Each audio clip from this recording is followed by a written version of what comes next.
2வது கட்டம் அப்படிங்கிறது இந்த நெத்தி இருக்கு இல்லைங்களா? இந்த நெத்தியிலிருந்து இந்த கழுத்து வரைக்கும் இருக்கக்கூடிய பகுதிய குறிக்கும். இந்த காத விட்டுறணும். பின்னாடி இந்த தகவல் தொடர்பு 3வது பாக்ஸ்ல போயிரும்.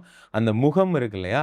அதுதான் அந்த 2வது பாவம். அப்ப இந்த பேச்சு வராம இருக்கிறது, திக்கி பேசுறது, சிலர் கேட்டா தான் பதில் சொல்லுவாங்க இல்லையா? ஸோ அந்த அவர் எப்படி பேசுவார்?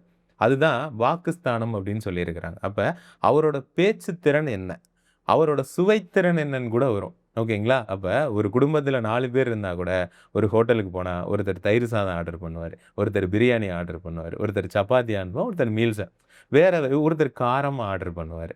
ஓகேங்களா? அப்ப சாப்பாட்ல கூட மேஜரான வேரியேஷன்ஸ் இருக்கும். அப்ப அத கூட நம்ம சொல்லணும். ஏன்னா இதெல்லாம் கன்ஃபார்ம் பண்றதுக்கு தான்.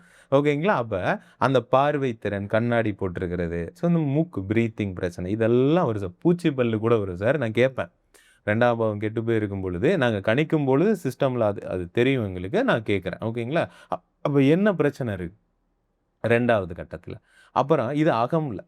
புறத்துல பணத்த எப்படி ஹேண்டில் பண்ணுவீங்க? ஒவ்வொருத்தனும் ஒவ்வொரு மாரி ஹேண்டில் பண்ணுவான். ஒருத்தன் இறுக்கி பிடிப்பான். ஓகேங்களா? இறுக்கி பிடிப்பான். செலவே பண்ண மாட்டான் சார். இருக்க எல்லாத்தையும் சொத்தா மாத்தி வைக்கணும்னு நெனைப்பான். இவங்களும், இவங்க மனைவியும் சேர்ந்து வாழ்றாங்க இல்லையா? ஒரு தனி குடும்பம். அத கூட அந்த 2வது கட்டம் டிசைட் பண்ணிரும். ரொம்ப வாக்குவாதம் பண்ணி சண்டை போட்டுட்டு இருக்காங்களா?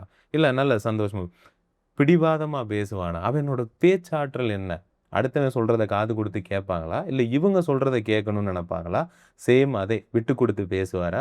அடுத்தவனோட பாயிண்ட் ஆஃப் வியூல இருந்து பேசுவாரா? ஸோ இத பூரா அந்த 2வது கட்டத்துல நம்ம எடுத்து பார்த்துரலாம்.